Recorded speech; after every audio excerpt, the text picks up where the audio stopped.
Ipo na ngai na zo sepela nenjo rake poto. Na sepela na makasi parce que elle a beaucoup été humiliée, elle a beaucoup été dénigrée, mais lelo à que Paris o mboko bato bamona danger komi yango na pona musala na ye. Ponjo pona okende poto pona ye moko eza nango pasité. Mais ya okende na musala ezalaka bien. Mais na sepeli teka na réaction ba Camerounais. Bazana ba mission na bango. So ba mission na bango bazaki na grandeur yako prester na kan banga ba benga bango ko ba bengi bango te ba benga un africain. Pourquoi vous dénigrez un africain? Oyo aye ko sala musala pona ko tombola drapeau ya Afrique.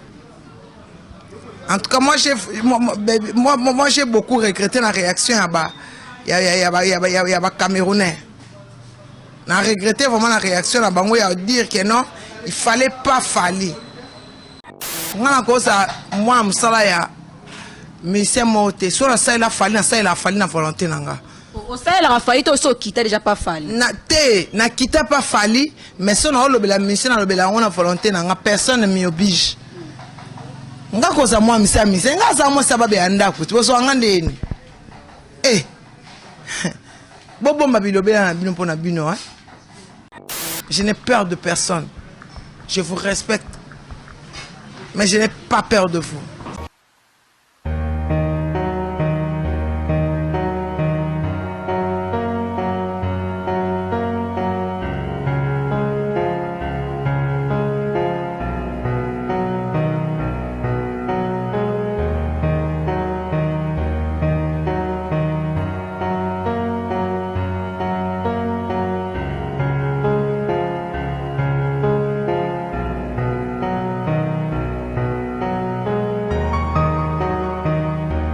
De big salutations à toutes les personnes qui sont branchées en ce net moment. De big salutations à notre boss Jure Simboni depuis les États-Unis, boss avant dans la ville à Dallas. En tout cas, des big salutations à vous.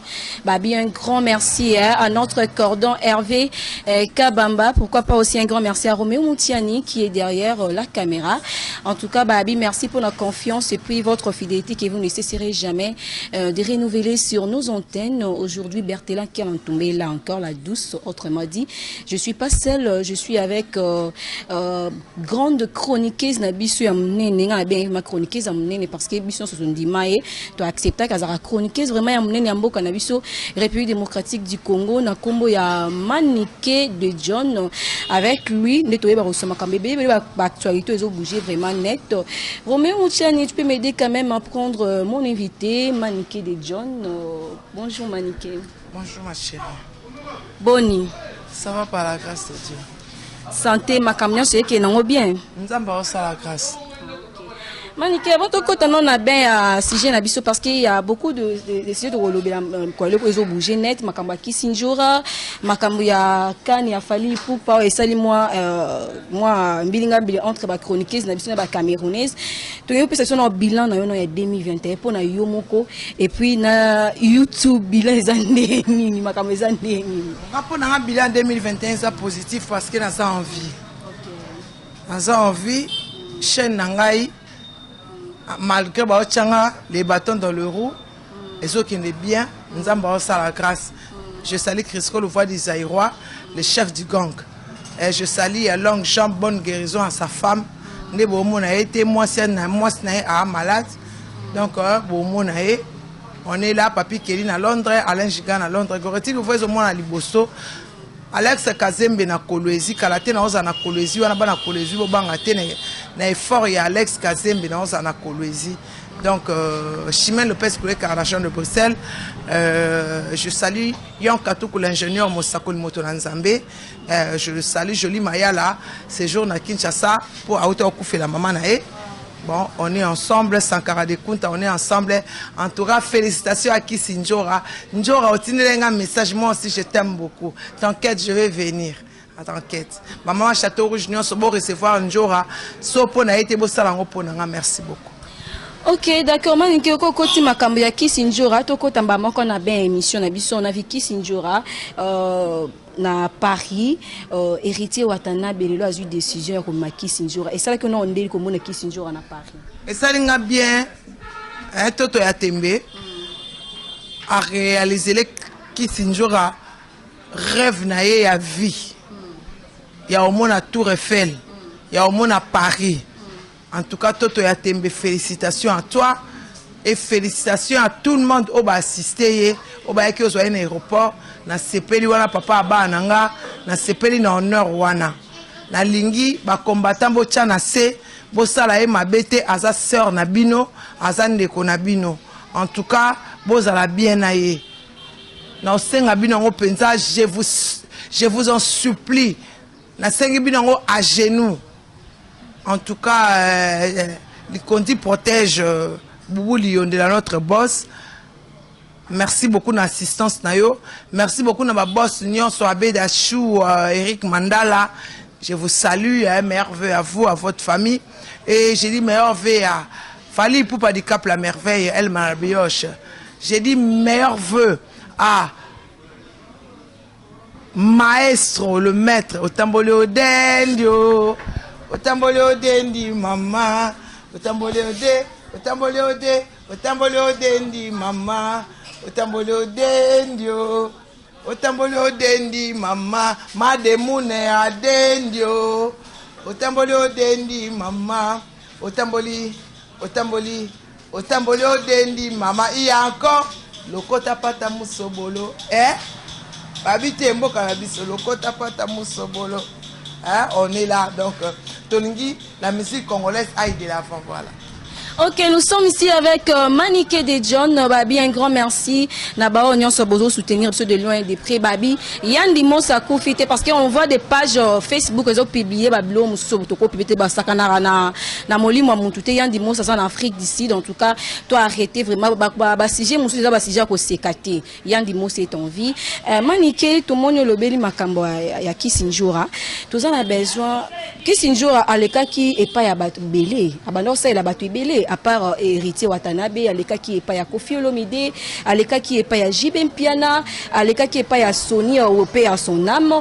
Mais qu'est-ce qui a fait que Bangonio Soana, bah, pesa qui est local badek ou lokata qu'ils ont pas héritier, ça manque à considération ou quoi? Au moins, ngai vraiment na sabo ina la baki yango na Afrique TV. Soki prince akenake pa ya Watate. Njora alingaka tirer attention à Watate parce que tant prince asala kuna Njora abandi ko attaquer Gogan prince alobi pona respect à tata mwasi nanga na se retirer alors Njora a comme ko kumisa Gogan nane Gogan na meme na poto en tout cas toto ya tembe félicitations à toi bato akoma mona poto on dirait paradis. Yo la kisi ke poto eza nango ka mboka. En tout cas toto ya tembe, le Gogan la Pulga, ngala benga kayo Scarfeuse, Tony Montana, l'homme qui détient toujours ce qu'il veut. Goga ya tembe, en tout cas félicitations à toi. Mais yo lobi que prince ne mutasali que Njora qui des poteaux héritiers à moyen au kopema zora na kata poto mais on avait suivi une émission Sankara de Kunta lobi que yene mutasali que héritier Watanabe mais ma Kisinjora na poto parce que yene mutachaki kombo ya essayer héritier Watanabe a classé kombo ya Kisinjora na parmi la liste bata au même. Là c'est pas vrai. Là c'est pas vrai. Goga asali yango Goga soka asali yango na volonté na ye. Asali yango po Alexa Batukeno, poto eza paradis te. Na esaka njora mutu amemo na poto ondima te. Mais nga po na nga esengo na nga eza kaka. En bref, njora komi pare. Merci. Bon opportunité musu azaka ko batu misute poani. Wana faut tout na batu wana. Mais Maniké de John, tout le monde qui njora na anniversaire ya Weranson.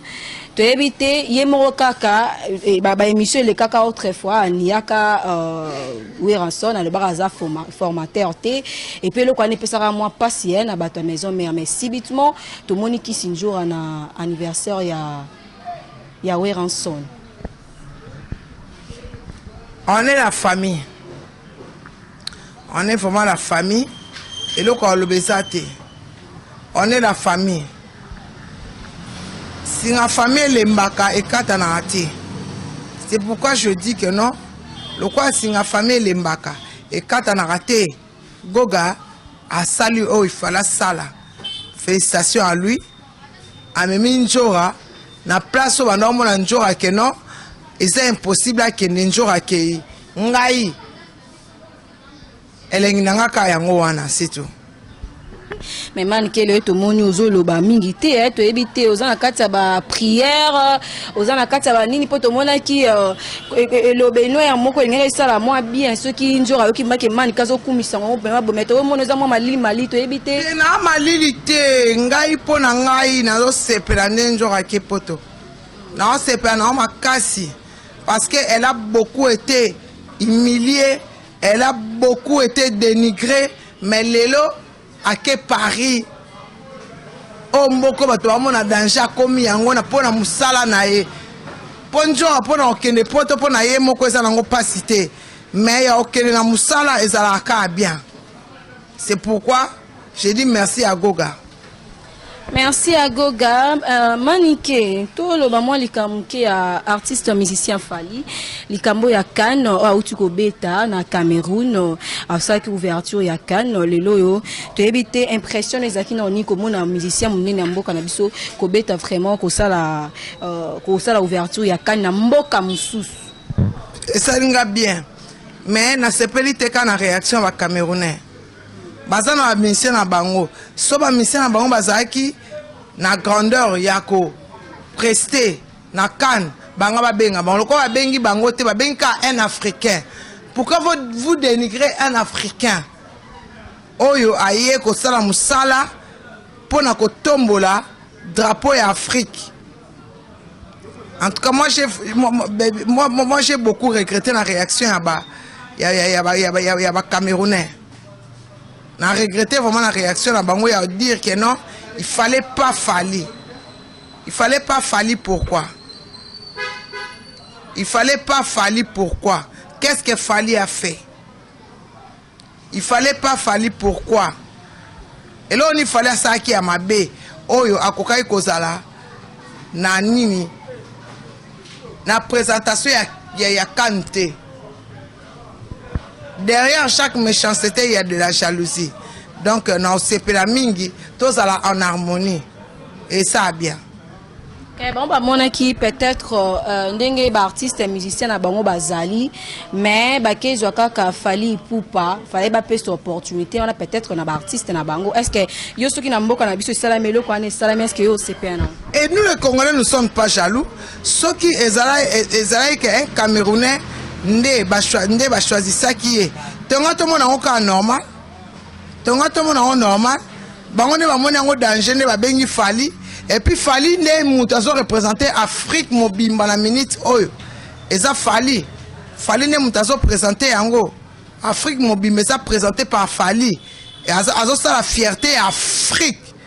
Alors na ba réaction na bango de sepelité on dirait ils ont un problème avec nous. Non, pas de problème avec eux, hein. C'est tout, hein. Quand on que Prince Abima qui met ils ont un bateau bazo fina Prince pour ta fin 4 matin mais il y a eu de rumeurs le week yo moko aux cause il y a moi non qui musique qui n'est fou la matin. En quoi? En quoi? Na cause en quoi? Na cause dango en quoi? En quoi? C'est mon fils. Réussite ya Prince mutu oyo ako sepena réussite ya Prince ko le kangai azate et puis mutu oyo ako sepela na réussite ya vie ya Prince ezangai parce que ngam na bénéficier ko leka. Pourquoi na la cause ya malheur na ezaka batu ya mauvais cœur bato bazana motema mabe ne balingi Prince a évolué te mais Nzambo ya kea likolo na se a obimisae nga banga na ngate parce que le Dieu que je sers je le connais, il est le créateur, il est le maître des temps et des circonstances et il fera tout pour ça. Voilà. Ok, toza vraiment na manike, to monique manike azolo ba vraiment na kati ya motema. To ebite Nicolo oza côté ni. Parce que tout le monde a tendance à nous banater. L'autre faut qui tout à l'heure qu'on émission on va senga Koffi Olomide après sur espace émission on le bela pour na ye. Na sala ngote. Ngana ko sa moi musala ya mission mote. So na sala la fali na volonté nanga. Au ça la fali to so kita déjà pas fali. Na te na kita pas fali mais so na le bela mission na le bela on a volonté nanga personne ne m'y oblige. Nga koza mwa misa nga za mwa sababu ya ndako tiboso angandeni bobo mabilobela na bino pona bino ça c'est ma gigane magie générale. Dieu est avec moi, je n'ai peur de personne, je vous respecte mais je n'ai pas peur de vous, voilà. Mais maniki ba bin internet ozo finga moi trop to éviter qu'est-ce que tu à la base de ça peut-être ozo vivre na batu bien te toza na ba kon ka libanga kana manga hotela aboka ka libanga na manga hotela donc tant bat ba finga ngande zo sala maniki so ba cha o KTC que c'est l'hôtel étoile nde muteye nyoko la bango, voilà. Parce que dans sa brillante réincarnation, il y a qui pas vite, na brillante. Mais babi au sali mingi, tikela pe balé ki basala. Mukolo nzambe olingana tikela bomba sala ba sala mais na minute nzambe awapesa ngana na ampleur ya ko conseiller batu ya ko aider batu. Makamba ba ya grâce te mo sala ka onde suka omona ngona onde ni malgré tout makamba ngo ese limo na ngo sala ka onde. Ce sont des bêtises ba traitant entre bango. J'ai plus le temps à ça. Je parle de maniquer, je parle pas des gens. Je parle de maniquer. Je parle pas des gens. Tu peux si conseiller ba yo quitter ba sala obalingi. Et moi j'aurais pas là à parler d'eux. Parce obligé surtout le bela bango. Non. Moi je parle maintenant de 2022, c'est maniquer que je parle. Une femme intelligente que Dieu a fait grâce. Ba te belé ba bongo le motema ponanga ezali bénéfique pour nanga liboso nzambe. Et le reste je m'en bats les couilles. Manike bongo le motema kana 2022 ko mono ba ko côté makolo ba pe mabe pour ba ninga mususu yo ko zala ka sainte parce qu'il y avait des gens au témé pour ba ko finga. Pour na ba congolais reproche ça injure. Je n'ai injurié personne. Je faisais que reprocher pour que vous changer mentalité. Le Congo c'est un grand pays. On doit aider notre chef de l'État. Alors d'abord il faut changer la mentalité, c'est ça. Ozomona rumba na biso ezokende nezokena kokufa bezokena otelema. Rumba ko kufa te. Rumba ezali wana. Mais tozongisa ngone tolongola ba ida ba afrobeat. Tozongisa rumba. Afrobeat wana na ebite. Musicien ya beta ba afrobeat. Ah? Musicien nino abeta ba afrobeat makasi. To yebinga ebite. Malgré yebi musicien beta ba afrobeat makasi. Mais tendance notre moment c'est comme si opposo pousse na peine héritier wa tana bien. On aime te le bien. Ponani. On a sepeli po be minjora. Na pousse un peu meni pona sani. Na kuma mwa musana e boy na. Na sanguta. Comme moi musala te mais o lobela pe héritier ndenge po zo ka pe. Je vais parler de tous les musiciens sauf rien. Je ne dépends de personne. Maintenant je suis au milieu du village. So sali ma bena o baba be sali. So sali bien on va applaudir. Voilà. Tout le quoi ba ouais ranson ba jibem piana to ko tia bango le quoi na kan na classe comme vivant. Ouais. OK, d'accord, maniqué tout le monde peut-être au lobby presque tout. Mais tu éviter mon na yo ya suke koza ni Roméo. Encore une fois de plus. Aimons-nous vivants. Apprenez à nous respecter. Considérez le travail des autres. C'est bien.